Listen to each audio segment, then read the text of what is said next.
आऊज़ु बिल्लाहि मिनश शैतानिर रजीम, बिस्मिल्लाहिर रहमानिर रहीम। अल्लाह इस औरत की नमाज कबूल नहीं करता जो बालिग होने के बाद भी पर्दा नहीं करती। रसूलुल्लाह सल्लल्लाहु अलैहि वसल्लम ने फरमाया, हया और ईमान साथ साथ हैं, अगर इनमें से एक चीज चली जाए तो दूसरी भी चली जाती है। दूसरी जगह इरशाद फरमाया, औरत छुपी हुई चीज है। मेरा सवाल है, तो क्या आज औरत छुपी हुई चीज है? हरगिज नहीं। अब औरत अयां हो चुकी है।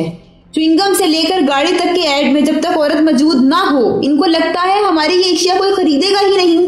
माशरे का बिगाड़। अगर मैं ये कहूँ कि औरत के बेपर्दा होने से है तो शायद मैं गलत नहीं। आज हमारे ड्रामे, फिल्में, इनमें मौजूद हमारी पाकिस्तानी एक्ट्रेस और इनके लिबास आप खुद देख सकते हैं। क्या कुफार औरतों और मुसलमान औरतों में कोई फर्क रहा? शायद वो कुफार औरतें भी ऐसे लिबास नहीं पहनती जैसी हमारी एक्ट्रेस पहनती हैं। फिर कहा जाता है जो औरतें पर्दा नहीं करती, बड़े बड़े गले पहनती हैं, चुस्त पजामे पहनती हैं, इनका पर्सनल मामला है। वजह कैसे पर्सनल मामला हो गया? माशरे में बेहयाई फैलाएं, हमारी नई नस्ल की लड़कियों में बेहयाई फैलाएं, इनकी वजह से इंसान भेड़िए बनकर ज़ैनब और फरियाल बनाएं। फिर आप कहते हैं ये इन औरतों का पर्सनल मामला है। ये मामला इस्लाम का मामला है। कैसे आपको छूट दे दें? ये तो हुकूमत का काम है कि सिर्फ तरक्याती कामों के लिए अल्लाह ने आपको हुक्मरान नहीं बनाया।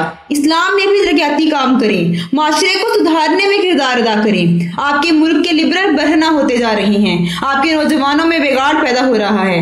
कैसे चलेगा ये मुल्क? जैसे हेलमेट ना पहनने पर चलान हो रहा है, वैसे ही औरत के हिजाब ना करने पर चलान करें। माँ बाहया हो तो बेटे गैरतमंद पैदा होते हैं, और जब माँ ही में हया ना हो तो बेटे कैसे गैरतमंद होंगे? खुदारा रहम करें खुद पर। आखिर क्यों आप चाहती हैं कि नामहरम आपको देखे, इसकी नजरों की गलाजत आपके चेहरे पर पड़े? और यकीन करें वो गलाजत किसी भी करीम से दूर नहीं हो सकती। आपके चेहरे का नूर छीन लिया जाता है। मेरी गुजारिश है तमाम मुसलमान खवातीन से, आपको अल्लाह ने बहुत मुकाम अता किया है। माँ बनाया तो जन्नत को कदमों के नीचे कर दिया, बीवी बनाया तो निस्मान करार दिया, बेटी बनाया तो रहमत करार दिया। अपने मुकाम से हरगिज न गिरें। जितना मुकाम आपको अल्लाह ने दिया इस्लाम के जरिए, जितने हकूक आपको मिले वो आज तक किसी भी मजहब में नहीं दिए गए। तो जिस इस्लाम ने इतना मुकाम दिया, इसको अपना बना लें। बाजारों में ऐसे ना चलें जैसे जमाने जाहिलियत में लोंडियां फिरा करती थीं। मर्द हजरात से भी कहूंगी, आपकी गैरत का अंदाजा आपके घर की औरतों के लिबास से लगाया जाता है।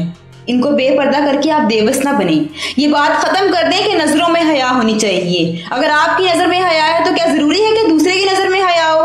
जब अल्लाह के रसूल सल्लल्लाहु अलैहि वसल्लम की अज़वाज मुतहरात को पर्दे का हुक्म दिया गया, तो आप कहाँ? आपकी नजरों में उनसे ज्यादा हया है? हरगिज नहीं। अपने ईमान को दुरुस्त करें और कौम बनाने में और पाकिस्तान को तरक्की याफ्ता बनाने में अपना किरदार अदा करें। इमाम हुसैन अलैहिस्सलाम फरमाते हैं, औरत का पर्दा करना शहीद के खून से ज्यादा अफजल है।